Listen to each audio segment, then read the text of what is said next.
Livro do profeta Ezequiel, capítulo de número 37. Quantos acharam? Digam amém. Eu preciso de 15 irmãs de oração que vão abrir mão de dar atenção total à mensagem para dar atenção total ao ministério da intercessão por aquele que está trazendo a mensagem. Eu tenho 15 irmãs aqui que têm coragem de fazer isso. 1, 2, 3, 4, 5, 6, 7, 8, 9, 10, 11, 12, 13. Eu estou levando a sério, hein? 14, 15, maravilha, já contei 20. As outras podem dar atenção total. As que levantaram a mão e se comprometeram, eu preciso de oração. Diz assim o texto: veio sobre mim a mão do Senhor, e Ele me levou no Espírito do Senhor, e me pôs no meio de um vale, que estava cheio de ossos, e me fez andar ao redor deles, e eu vi que eram muito numerosos sobre a face do vale, e eles estavam sequíssimos. E ele me perguntou: filho do homem, poderão viver esses ossos? E eu disse: Senhor Deus, tu o sabes. Então ele me disse: profetiza sobre esses ossos, e diga-lhes assim: ossos secos, ouçam a palavra do Senhor. Assim diz o Senhor Deus a estes ossos: farei entrar em vós o Espírito e vivereis. Porei nervos sobre vós, farei crescer carne sobre vós, e sobre vós estenderei pele, porei em vós o Espírito e vivereis. Então sabereis que eu sou o Senhor. Portanto profetizei como Ele me deu ordem. E enquanto eu profetizava, houve um ruído, um barulho, e os ossos se ajuntaram, cada osso ao seu osso. Olhei, e vieram nervos sobre eles, e cresceu carne sobre eles, e estendeu-se sobre eles pele, mas não havia neles espírito. Então ele me disse: profetiza ao Espírito, profetiza ao Filho do Homem, e dize ao Espírito, e assopra sobre estes mortos, para que vivam. Profetizei como ele me ordenara. Então o Espírito entrou neles e viveram. Então o Espírito entrou neles e viveram. Então o Espírito entrou neles e viveram. Então o Espírito entrou neles, entrou neles, entrou neles. Vai entrar em você, vai entrar em você. Entrou neles e eles viveram e se puseram em pé, um exército grande. Diga comigo: grande. Diga: grande. Um exército grande e extremo. E você diga amém por essa palavra. Não se assente ainda. Eu vou contar de 1 a 3. Quando eu disser 3, você vai liberar uma palavra que determina o rumo profético daquilo que Deus tem nos confiado como verdade para essa tarde. Quando eu disser 3, você vai dizer assim à pessoa que está ao seu lado: tudo começa no Espírito. Eu não contei até 3 ainda. Isso é ansiedade. Jesus te cura hoje. Quando eu disser 3, você vai dizer: comece no Espírito. Essa é a palavra. Comece no Espírito. Quem entendeu, diga amém. É 1, é 2, é 3, diga. De novo, diga. Senta dando glória a Deus, entendendo que tudo começa no Espírito e termina no Espírito. Passa pela alma, passa pelo corpo, mas começa no Espírito e termina no Espírito. Só para eu ter certeza que você está comigo. Começa e termina. Com o passar dos anos, principalmente depois da década de 80 para cá, a partir dos anos 90, entrando nos anos 2000, a gente percebe um enfraquecimento da robustez espiritual de alguns lugares, algumas pessoas, alguns ministérios. Quantas vezes percebemos que de um tempo para cá, muito mais da nossa atenção e da nossa energia vem sendo dedicado ou dedicada para conquistarmos coisas pessoais na nossa vida. Há um clamor incógnito, sutil, dentro da nossa alma, de dar uma resposta para a sociedade de que nós somos bem-sucedidos. E queremos usar o nosso sucesso pessoal para a glória de Deus, a fim de que tudo que pedimos para que Deus faça em nós, Deus faça para a glória dEle, mas queremos que Ele faça questão de que essa glória se manifeste em cima do sucesso que eu quero ter. Deus, me enriqueça para a glória do Teu nome, me dê saúde para a glória do Teu nome, me favoreça para a glória do Teu nome, para que Te conheçam através do meu sucesso, sucesso ministerial, sucesso patrimonial. A realidade é que, infelizmente, a sociedade e o mundo que nós vivemos trabalha em cima de nós, pressionando o tempo todo que nós venhamos dar uma resposta de por que somos evangélicos, por que somos protestantes, por que renunciamos isto ou aquilo, por que desejamos viver uma vida de santidade, por que abrimos mão de todo e qualquer pecado. E de pronto a nossa resposta é por amor a Deus. Mas a verdade é que no dia a dia, somos nessa tarde, começo por mim, capazes de admitir que às vezes as nossas atitudes não são tão coerentes com esse princípio que nós dizemos ter. Qual? De que tudo que temos, tudo que possuímos e tudo que desejamos ter é para que quando alguém pergunte ou para que quando alguém veja, possamos dizer: foi Deus que fez. Minha vida é para a glória de Deus. Eu sou para a glória de Deus. E aonde está a incoerência, Camila? Na dedicação do tempo e da energia a Deus. Começamos a dedicar mais tempo, mais energia para o resultado e não para o processo devocional que consagra as nossas coisas de fato a Deus. Eu vou tentar falar mais abertamente, que é para todo mundo entender. Miramos um alvo, queremos a realização daquilo, e então oramos a Deus e dizemos: Senhor, abençoe aquilo que eu quero, abençoe a casa que eu quero ter, abençoe o carro que eu quero ter, abençoe a família que eu quero construir. Nós apontamos o que queremos e então pedimos para Deus abençoar o alvo do nosso desejo. Estou falando verdade ou mentira, gente?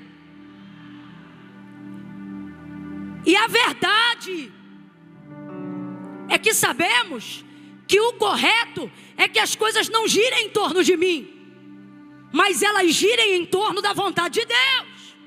Então logo o ideal não seria eu escolher o que eu quero e pedir para Deus abençoar, mas seria eu orar para que Deus dissesse para mim o que Ele quer, e então eu trabalhasse em cima do desejo dEle, da realização dEle, do que levanta o nome dEle, do que faz Ele conhecido e não eu, do que faz Ele afamado e não eu, do que faz Ele sorrir e não eu, do que faz Ele ser reconhecido e não eu. a nível de princípio, dentro de um padrão de moralidade espiritual, achamos que estamos fazendo certo. Mas a pergunta é: se de fato tudo que temos e tudo que possuímos, queremos que Deus seja glorificado nisso, porque o tempo da nossa vida espiritual diminui e o tempo do nosso trabalho aumenta cada dia mais?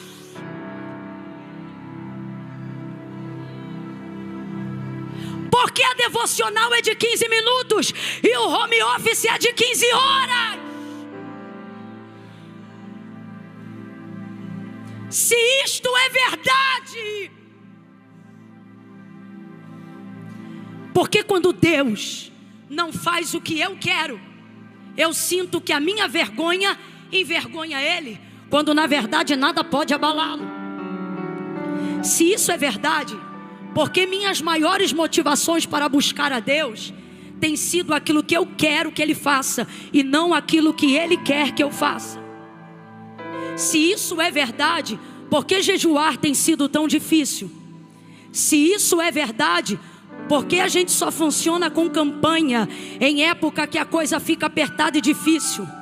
Se isso é verdade, por que não dobramos mais os joelhos de madrugada? Se isso é verdade, por que a nossa vida espiritual se tornou algo que é terceirizado? Se isso é verdade, por que eu não consigo mais me debruçar de joelhos, mesmo quando eu estou cansado? Se isso é verdade, porque a meditação da palavra tem se tornado tão esporádica, ao ponto de só abrirmos a Bíblia nos cultos, ou quando alguém está cultuando? Se isso é verdade, porque não temos buscado o conhecimento da palavra, haja vista que é Ele que manifesta a vontade de Deus? Eu vou falar rasgado nessa tarde. Aí depois a gente não entende, porque estamos tristes, porque alcançamos realização pessoal, estabilidade financeira, mas não entendemos porque o desejo de morte continua sendo maior do que a fome de vida. Estamos vivendo uma vida em que, sem perceber, os prazeres terrenos estão se tornando o resultado pelo qual nós escolhemos o meio a qual Deus deve ser glorificado. Então eu vou trabalhar para ter sucesso, para glorificar a Deus no meu sucesso, porque assim eu vou honrar a Deus. E Deus está dizendo: eu gostava mais quando tu me honrava no teu descanso em mim, santificando a tua vida e crendo que eu era poderoso para cobrir o teu expediente. Quantos cultos mais você vai faltar para cumprir plantão? Quantos cultos mais você não vai entrar na escala da igreja porque você tem que trabalhar fora? Quantos congressos mais de 3 dias você só vai conseguir vir em um porque você tem que trabalhar? Desde quando o braço da tua carne se tornou mais forte do que o Deus que te sustentava quando tu ainda era massa informe no ventre da tua mãe? A verdade é que Deus nos chamou como ministros, Deus nos chamou como os seus profetas, mas a pressão da sociedade impõe sucesso e o crente não quer ficar para trás. Há um cansaço exacerbado sobre o ombro da maioria, uma exaustão, um burnout, uma síndrome do pensamento acelerado. Sabe por quê? Porque hoje é status estar ocupado o tempo todo. Bonito é quem não tem tempo. Bonito é quem trabalha toda hora e não tem tempo para nada. Agora, por que isso está acontecendo? Porque a vida espiritual não é mais prioridade. E porque a vida espiritual não é mais prioridade, igreja, para muitos, porque a vida espiritual já não é mais prioridade para muitos. Por quê?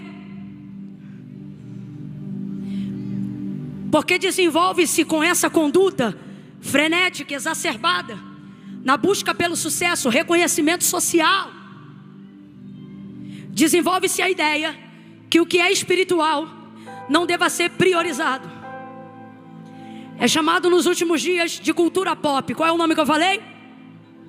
Ela está impregnada até nos desenhos animados que as suas crianças assistem.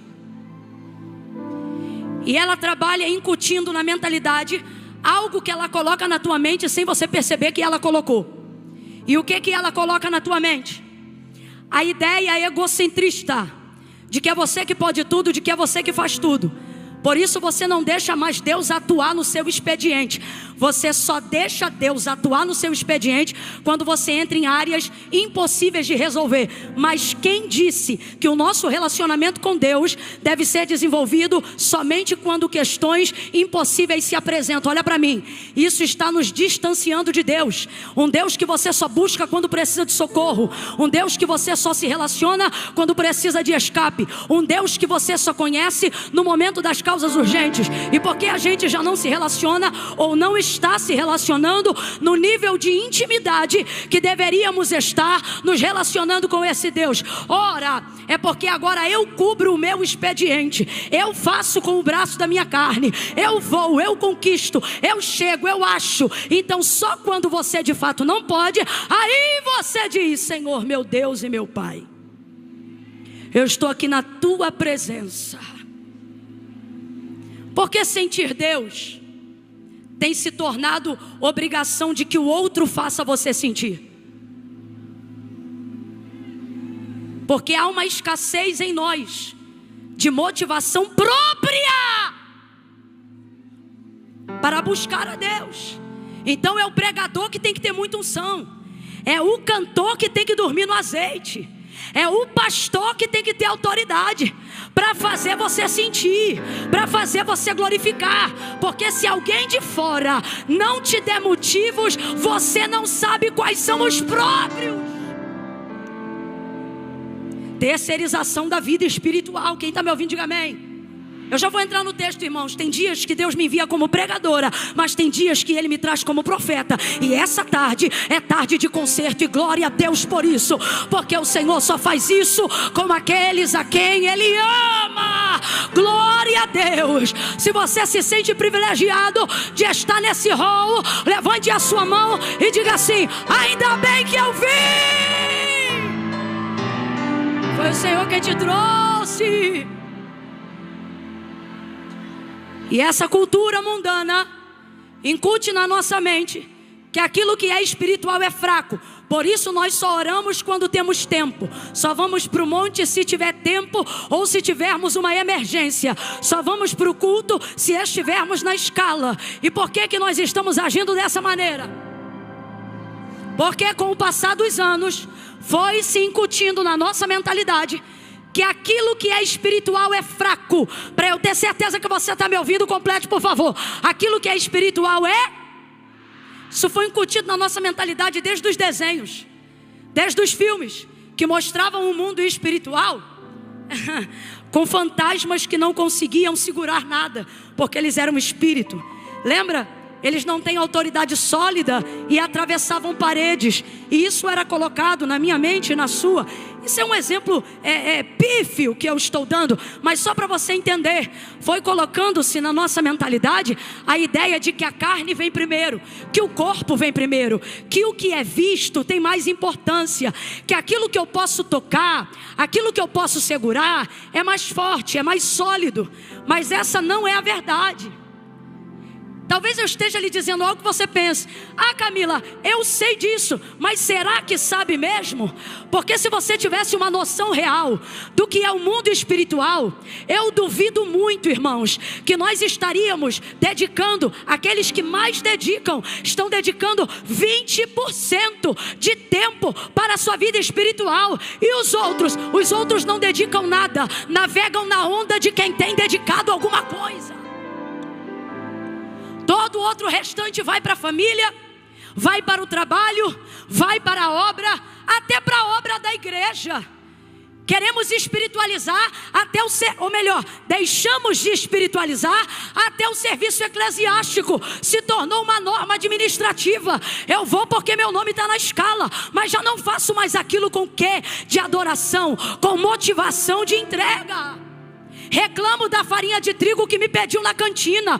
Por quê? Porque agora é só trabalho. Meu nome na escala de limpeza de novo. Reclamo de novo, porque para mim é só trabalho. Foi-se o tempo que alguém passava um pano no banco 2 vezes na semana, dizendo: Deus, eu estou aqui porque eu amo servir a tua casa. Para mim esse trabalho ainda é espiritual.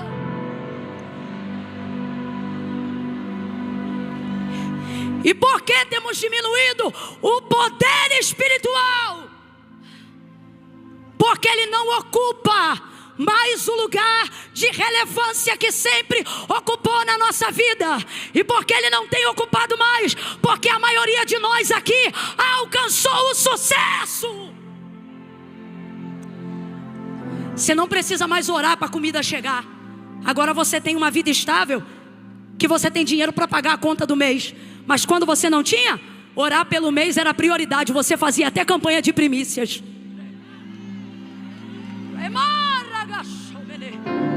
Pode aumentar e pode vir comigo. Viu que eu fiquei doida? Entra junto. Se você tiver disposição, viu que eu fiquei doida? Navega comigo. Ih, não creu. Alguém crê? Então vem, meu filho. Ele ainda está sendo experimentado na fé. Ele não creu. Aleluia. Agora você não ora mais quando recebe compra. Eu só estou te dando exemplos para que você não diga que eu vim aqui jogar conversa fora. Só Deus sabe o esforço que eu estou fazendo para pregar. Irmãos, eu vim aqui e esses exemplos são para mostrar que eu e você já não temos mais valorizado o mundo espiritual como ele deve ser valorizado. Quando você dependia de Deus para fazer compra do mês, tu levava a vida espiritual tão a sério que quando as compras chegavam, você não botava no armário antes de consagrar o Senhor. Deus está falando comigo ou só com mais alguém? Eu me lembro, quando minha mãe arriava a sacola, eu saía correndo para pegar meu biscoito preferido. E ela batia na minha mão e dizia: tira a mão. E ela dizia: estende a mão. Senhor, eu te dou graças, faça com que esse alimento renda, até que tu tenha poder para prover o próximo.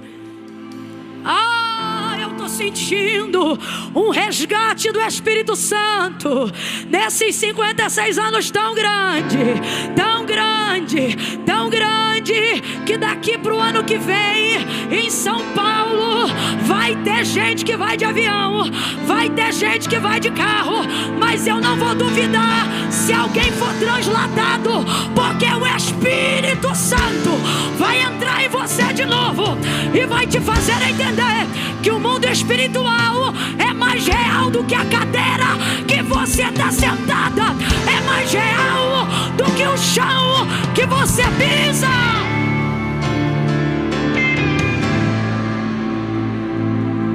Com roupas era a mesma coisa. Comprava roupa, quando minha mãe me via usando roupa nova, ela já dizia: já orou?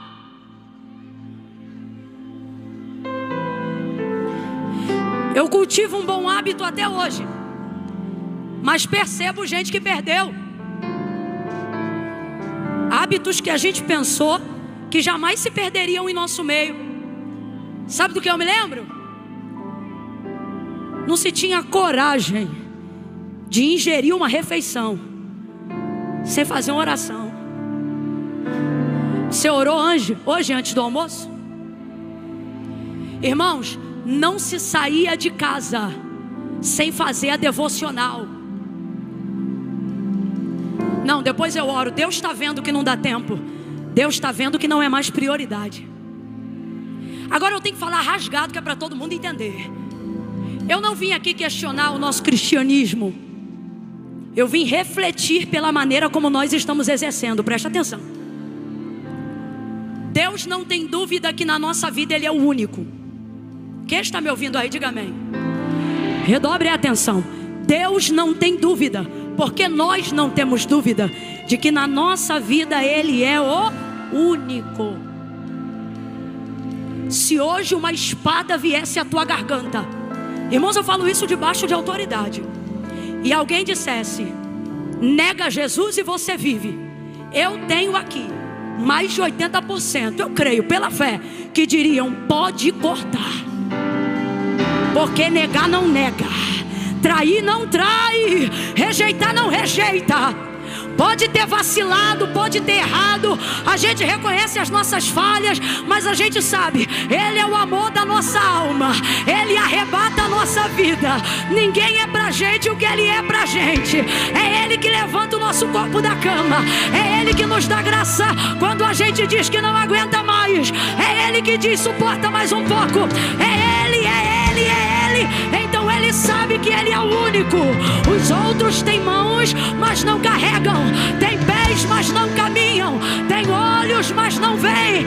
Mas o nosso Deus tem olho como chama de fogo, e a gente reconhece a autoridade dEle. Ele não é um ancião aposentado, Ele é a raiz de Jessé, o lírio dos vales, a resplandecente estrela da manhã. Quem o trocará? Quem mudará de Deus? Quem o negará? Não negamos, não traímos. Ele sabe e nós sabemos que na nossa vida Ele é o único. Vamos lá?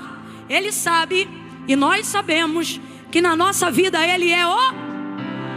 Ele sabe e nós sabemos que na nossa vida Ele é o... Então não é sobre isso que eu vim pregar. Eu não estou falando com 10 crentes. Eu sei que para cada rosto que meu olho acompanha aqui nessa tarde, para Deus e para você, você sabe, Camila, Ele é o meu único. Amém? Não é sobre isso. A pergunta aqui não é, Bispo Oídes, se Ele é o único, porque Ele sabe que Ele é o único. Ele está dizendo, eu vejo e eu sei que eu sou o único. O problema é que já há algum tempo eu não sou mais o primeiro.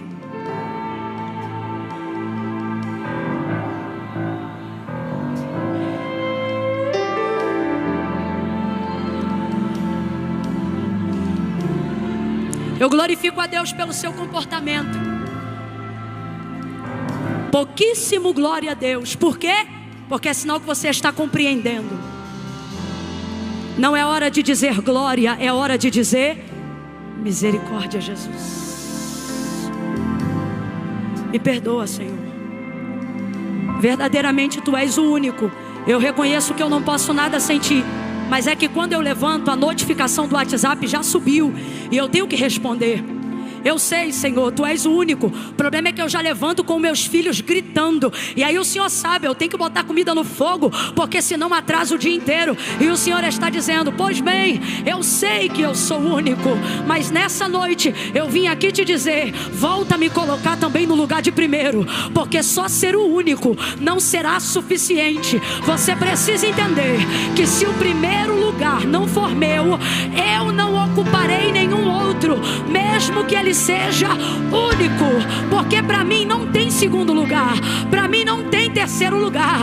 Ou você volta a me colocar no primeiro, ou naquele grande dia eu terei que dizer que você cumpriu a escala, trabalhou no meu nome, tocou na minha casa, pregou no congresso, ajudou a cantina, mas eu não te conheço, porque você falava de mim, trabalhava pra mim, mas comigo não falava.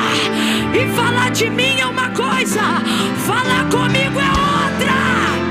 Apartai de mim, porque eu nunca vos conheci. Essas são as palavras destinadas para aqueles que não priorizaram a sua vida espiritual.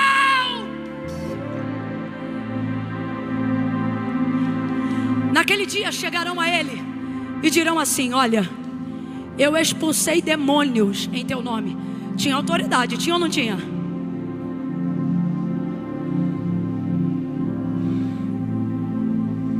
Curei. Rapaz, tem noção do que é você dizer a um cego, veja, e o homem vê?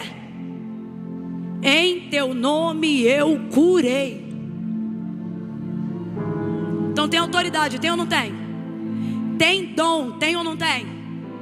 Tem serviço, tem ou não tem?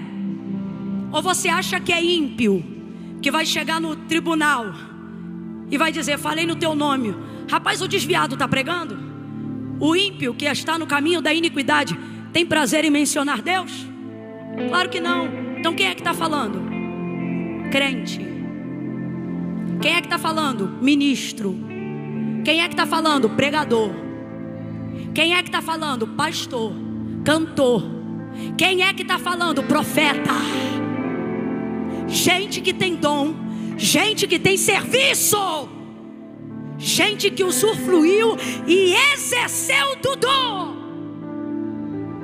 Partai de mim, porque eu nunca vos. Você me conheceu, mas eu não te. Você falava de mim, mas não falava. Alguém está entendendo o que Deus está falando aqui? Vou perguntar, vou pedir para você para completar de novo. É como se Deus estivesse dizendo assim: você falava de mim, mas não falava. De novo, você falava de mim, mas não falava. Você falava por mim, mas não falava. E Ele está dizendo: aqui não entra quem fala de mim, aqui entra quem fala.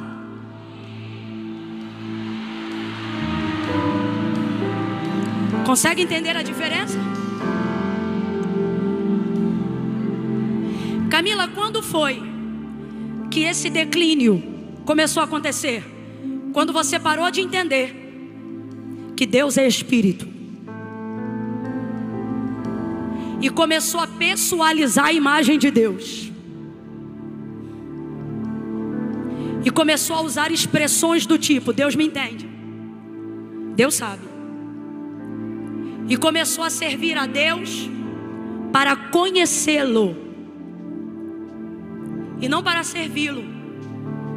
Quando você só quer conhecer, você também quer exercer controle sobre as ações de Deus. Vou fazer isto por isto, vou fazer isto por aquilo. Vamos falar a verdade? Quantos jejuns você já fez porque queria receber algo que você queria receber? Estou mentindo, gente?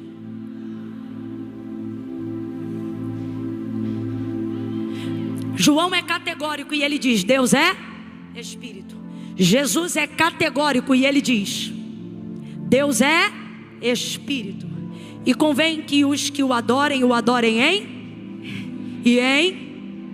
Então vamos lá, Deus é. E convém que aqueles que o adorem em Espírito e em. É o que está acontecendo, gente. O mundo espiritual está sendo priorizado na nossa vida? Não.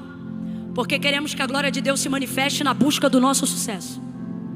Nos apartamos de doutrinas básicas, disciplinas espirituais das quais um crente não tinha coragem de buscar a face de Deus se não estivesse exercendo-as. Utilizamos a manifestação do entendimento da graça nos últimos anos como válvula de escape para pedir perdão todas as vezes que eu pecar.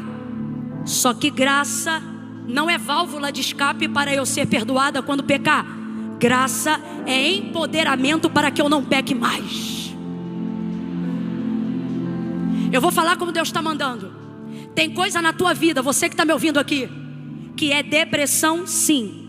Vai depender de um remedinho debaixo da língua por um tempo, sim. Vai fazer a terapia e parar com esse preconceito, sim.